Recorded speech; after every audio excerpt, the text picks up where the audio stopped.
সিন্ডিকেটের অক্টোপাস নেপথ্যে খাদিজা জিম্মি চিকিৎসা সেবা।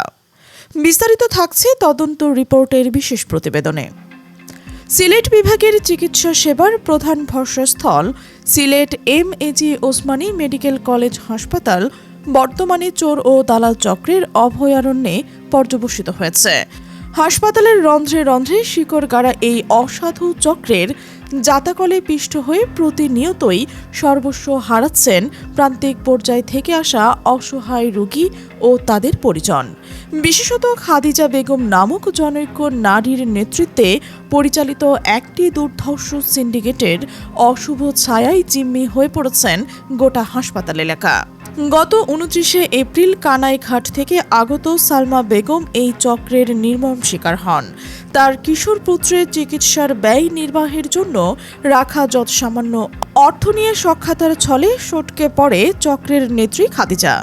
ওষুধ স্লিপ এবং অর্থ হারিয়ে দিশাহারা এই জননীর আর্তনাদেও বিচলিত হয়নি পাষাণ সিন্ডিকেট। সুবিদবাজার ফাজিল ত্রিশদ এলাকার জনৈক মোহাম্মদ আলীর তনয়া খাদিজার নিয়ন্ত্রণে রয়েছে একাধিক বিশাল তস্কর বাহিনী, যারা নিয়মিত হাসপাতাল চত্বরে ওত পেতে থাকে সুযোগ বুঝে সর্বস্ব লুটে নিচ্ছে। এই চক্রের অপতৎপরতা কেবল চুক্তিতেই সীমাবদ্ধ নয়, বরং ওষুধের কৃত্রিম সংকট এবং আকাশচুম্বী মূল্য আদায়ের মাধ্যমেও চলছে লুণ্ঠন। 2 নম্বর গেটের মালিকপাড়া গলির বেশ কিছু অসাধু ফার্মেসির প্রত্যক্ষ মদদে চলে এই রমরমা বাণিজ্য। নামমাত্র মূল্যের ওষুধ কয়েক গুণ বেশি দামে বিক্রির মাধ্যমে রোগীদের রক্ত চুষে এই চক্র। তথাকথিত এই ফার্মেসি সিন্ডিকেট দালালের বড় অঙ্কের কমিশনের বিনিময়ে রোগীদের জিম্মি করে রাখে।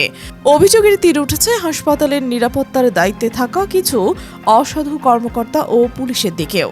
এদিকে একাধিক সূত্রের দাবি, দৈনিক ও মাসিক মাসোহারার বিনিময়ে দালালরা নির্বিঘ্নে হাসপাতালে প্রবেশের ছাড়পত্র পায়।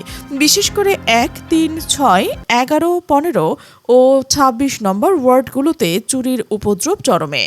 এমনকি হাসপাতালের কর্মকর্তা কর্মচারীদের ব্যক্তিগত যানও সুরক্ষিত নয়। তবে পুলিশ প্রশাসন প্রচলিত ঢঙেই এসব অভিযোগ অস্বীকার করে নিয়মিত অভিযানের দাবি জানিয়েছে। হাসপাতাল পরিচালক brigadier general doctor Omar Rashed Monir অতিরিক্ত জনসমাগমকে নিরাপত্তার আওতায় হিসেবে চিহ্নিত করলেও নজরদারি বাড়ানোর আশ্বাস দিয়েছেন। তবে সচেতন মহলের দাবি, সিসিটিভি ফুটেজ বিশ্লেষণ পূর্বক খাদিজা সিন্ডিকেটের সদস্যদের অবিলম্বে আইনের আওতায় আনতে হবে।